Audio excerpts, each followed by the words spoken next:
Meus irmãos, saúdo a todos com a graça e a paz do Senhor Jesus Cristo. Nesse momento, nós vamos dar início a um estudo, a uma exegese em cima do sermão profético, aquele que está assim relatado tanto em Mateus quanto em Marcos e Lucas. Nós vamos ter como texto base o texto de Mateus, mas vamos usar muito os textos de Lucas e Marcos para fundamentar aquilo que nós vamos querer passar para os irmãos. Essa questão, esse tema é muito complexo, porque infelizmente durante séculos ele tem sido muito mal interpretado e a igreja hoje é praticamente levada a crer naquilo que essas pessoas que interpretaram o texto de modo contrário ao que diz a Escritura, e as pessoas ficam quase que obrigadas a crer naquilo. Então nós vamos fazer um estudo profundo no livro de Mateus, Lucas e Marcos com relação ao sermão profético e vamos fazer um estudo bíblico. Não vamos fazer um estudo denominacional. Não estamos aqui trazendo nenhum ensino de denominações. E é claro que nesse aspecto nós vamos entrar em atrito com muitos ensinos que foram passados por aí. Lembrem-se, queridos irmãos, a Bíblia é a nossa regra de fé e prática. Desse modo, ela está muito acima daquilo que as denominações ensinam, ainda que todas elas vão dizer que estão ensinando aquilo que está na Bíblia.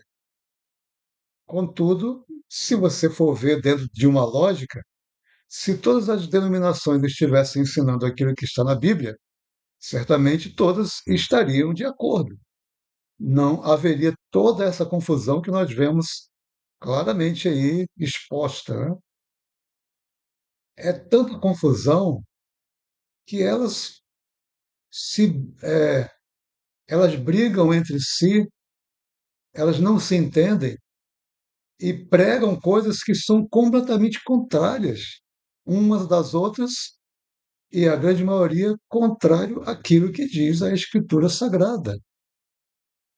Então, ainda que seja um assunto complexo, mas nós temos que vir para tentar esclarecer, de acordo com a Escritura Sagrada, aonde está a verdade. E a verdade tem que estar na Escritura. Portanto, uma denominação, infelizmente, ela é criada por homens. E alguns desses homens, os teólogos das suas denominações, eles vão interpretar o texto conforme a sua regra lá da sua denominação. Mas não poderia ser assim. Não deve ser assim. O texto deve ser de acordo com a Sagrada Escritura. Ela é a nossa regra de fé e prática. Para que vocês tenham ideia, talvez aquilo que eu vou dizer agora, não agora, né, mas nesse estudo que nós vamos trazer em alguns vídeos, vá contrariar até a minha própria denominação. Entretanto, o meu compromisso é com o que está na Escritura. Como pastor presbiteriano, eu sou fiel à minha denominação até que ela se mantenha fiel na Sagrada Escritura. Quando ela começar a propagar coisas que são contrárias à Sagrada Escritura, certamente eu vou ficar com a Escritura. Então, queridos, assim deve ser com todos os pastores, com todos os crentes, com todos aqueles que querem conhecer e defender a verdade bíblica. Exatamente pelo desvio que tem acontecido nesses últimos tempos, nós temos visto que, ou seja, a igreja tem sido derrotada. Ela tem sido atribulada exatamente porque entrou dentro de uma confusão interminável. Nós estamos aqui falando da questão escatológica, não confundir com questão teológica. Aqui a nossa discussão é escatológica, ou seja, é a doutrina que trata do fim dos dias, é a doutrina que trata das profecias.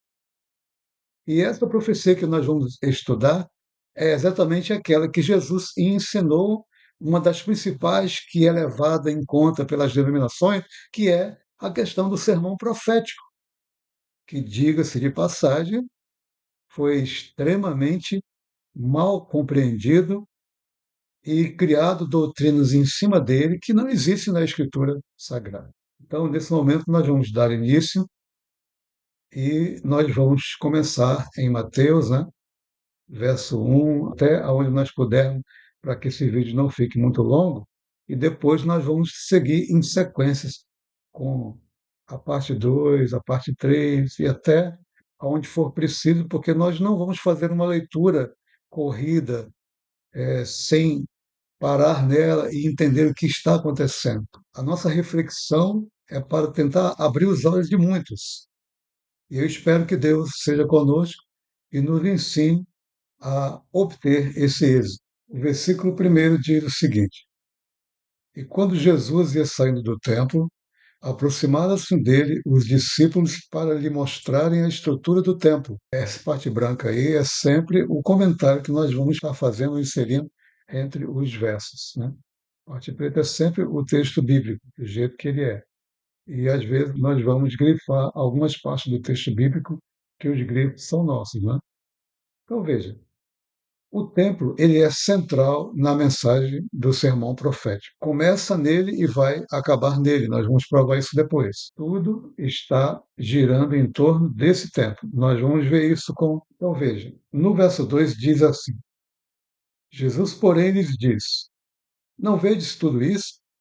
Em verdade vos digo que não ficará aqui pedra sobre pedra que não seja derrubada. Então, de que Jesus ele está falando aqui de modo bem claro? Isso deveria ser assunto pacífico, né? De que aqui Jesus está tratando do que houve no ano 70, principalmente nos anos 67 ao ano 70, que foi quando o general Vespasiano, a comando do imperador Nero, invadiu Israel e destruiu Israel por inteiro. E nesse ínter ele acabou assumindo o império com a morte de Nero em 68 depois de Cristo. E logo então, em 69, ele assumiu o Império Romano, ou seja, então ele determinou que seu filho, que era um dos generais que acompanhavam aquele exército, destruísse a última cidade que faltava, que era Jerusalém. Então, isso aconteceu no ano 70, especificamente no mês de setembro, por volta do dia 8, que foi a destruição final. Tito fez isso a mando do imperador, que era o seu pai, Vespasiano. Então, veja, Jesus aqui, quando ele disse que o templo iria ser destruído e não ia ficar pedra sobre pedra, ele está tratando da destruição que houve no ano 70 depois de Cristo. Não deveria haver dúvida quanto a isso, que isso é um assunto pacífico. Quando ele for tratar lá na frente sobre esse assunto, ele vai ser muito claro, acerca do exército romano, de toda essa tribulação que ele iria causar para Jerusalém. Entretanto, muitas vezes ele faz isso de modo figurado, e muitas vezes isso cria uma confusão na mente de pessoas que não têm essa ideia, que não entenderam bem o que o texto está dizendo. Bem, então, agora veja o que diz o verso 3. Estando assentado no Monte das Oliveiras, chegaram-se a ele os discípulos em particular, dizendo: Dize-nos, quando serão estas coisas? E que sinal haverá da tua vinda e do fim do mundo?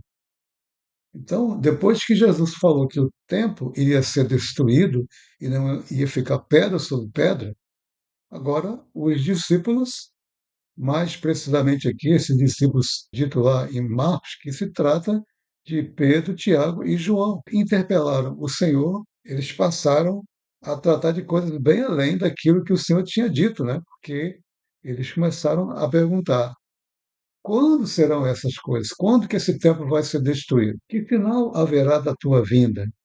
Que sinal haverá do fim do mundo? Então, aqui eles levantam três perguntas que eles entendiam que estariam associadas a essa destruição do templo. Por isso, nós logo começamos a entendermos aqui uma palavra grega que ela não tem sido considerada por muitas pessoas, teólogos, né, que começam a interpretar esse texto.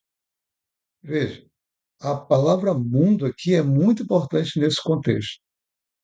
Há três palavras gregas que vão estar tratando da palavra mundo, que podem ser definidas, podem ser traduzidas como mundo. Entretanto, isso tem um contexto, né, que vai determinar se é uma ou outra. Aqui, a palavra que está no original grego não é cosmos. Cosmos é o que? É o universo ordenado, céus e a terra, né? É tudo aquilo que nós vemos, esse mundo físico. Mas a palavra que está aqui no original não é cosmos. A palavra que está aqui é aion, aiones, né? Aion quer dizer século, tempo. É o mundo no sentido de tempos. E aqui a palavra é aion. Então veja, aqui não está tratando do fim do mundo na questão física, como muitas pessoas pensam. Porque muitos teólogos passaram a interpretar isso como se fosse a destruição dos céus e da terra. E eles se complicam ao interpretar lá na frente alguns textos que Jesus Cristo vai dizer sobre a questão da lua, do sol não dar a sua luz, estrelas caírem do céu. Eles vão interpretar isso literalmente. E eu vou te provar aqui que isso está falando de modo figurado. E Jesus apenas está usando a mesma linguagem que os profetas usaram no Antigo Testamento. Simplesmente, quando Babilônia foi destruída, usou a mesma linguagem que Jesus usou aqui. Mas ele mesmo vai declarar que isso tudo é simbólico, é figurado, exatamente simbolizando o sofrimento que iria acontecer naquele período do ano 67 ao ano 70. Por isso que Jesus, quando ele prega, quando ele fala sobre o sermão profético, ele fala algumas vezes: olha, isso que eu estou falando é o princípio das dores. Quando ele fala de princípio das dores, ele está tratando de tudo aquilo que iria acontecer antes do exército romano vir para destruir Israel e Jerusalém. Tudo isso ocorreu do ano, ou seja, após a ressurreição de Cristo e a sua assunção, ocorreu dessa época até o ano 66, que foi quando teve a revolta do povo judeu que deu causa à invasão do exército romano em Israel. Então a gente deve entender muito bem essa questão da palavra mundo. Mundo aqui não é cosmos. A outra palavra mundo que está aí, que eu coloquei aí em branco, é oikumene. Oikumene quer dizer o mundo de pessoas conhecida pelo Império Romano. Era uma palavra grega também usada quando era o Império Grego. Essa palavra grega era o mundo conhecido pelo Império Grego. E aqui ela, quando é usada, não é o caso desse texto, mas quando ela é usada, ela se refere ao mundo de pessoas conhecido pelo Império dominante na época, que era o Império Romano. Não podemos esquecer esse detalhe, que ele é muito importante. A palavra para mundo aqui é aion, que quer dizer fim dos tempos, fim dos séculos, e não fim do mundo físico, como muitas pessoas pensam. Lembre-se disso, querido. Então, veja, o verso 4 aqui, ele vai dizer aí de modo bem claro, e Jesus respondendo disse isso: acautelai-vos que ninguém vos engane. Veja, quando Jesus fala nesse verso 4, ele usa aí uma personalidade. Quando ele usa pronomes com referência àqueles discípulos, ele está dizendo que o que ele vai ensinar, o que ele estava ensinando, era algo referente à vida daquelas pessoas e que eles iriam ver aquelas coisas. Então ele fala: acautelai-vos. O vos aqui é vocês, interlocutores de Jesus. Então Jesus ele está dizendo: vocês tenham cautela para que ninguém vos engane. Ele já estava prevenindo que muitas pessoas iriam tentar enganar aquelas pessoas, né? Ou seja, aqueles irmãos, aqueles discípulos que estavam ouvindo essas coisas do Senhor. E ninguém vos engane. Ali, veja, existem profecias que são para todos nós. Exemplo, Deus amou o mundo de tal maneira que deu o seu Filho unigênito para que todo aquele que nele crê não pereça, mas tenha a vida eterna. Isso aí é para todos. Crê no Senhor Jesus e será salvo tu e a tua casa. Isso aí é para todos. Mas existe textos bíblicos que é aplicado em cada geração. E quando nós lemos tanto o capítulo 23 quanto o 24 de Mateus, nós vamos ver que está se referindo àquela geração.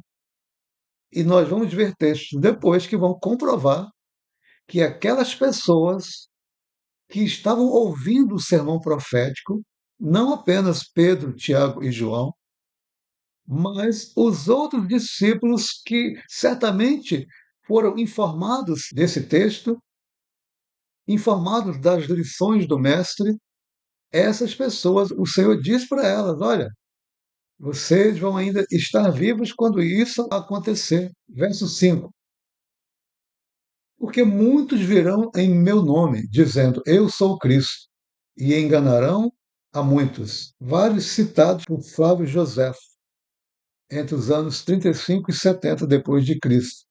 Exemplo dele é o tal de Teudas, Menahem, Simão Bar de Ora. Então, essas pessoas, elas eram apenas alguns exemplos, mas houve muitos outros. Teve pessoas que levaram 30 mil homens, ou seja, eles foram enganados e foram levados ao deserto por um falso profeta egípcio, dizendo que era o falso profeta. Ele era o profeta, mas era um falso profeta.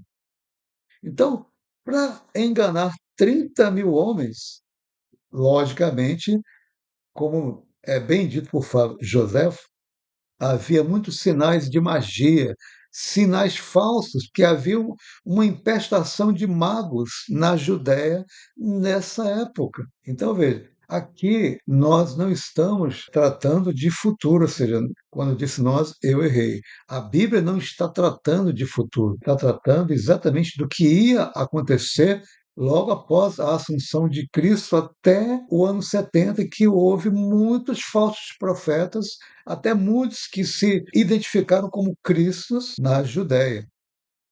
Então, queridos, muito cuidado com aqueles ensinos que você tem aprendido nas denominações.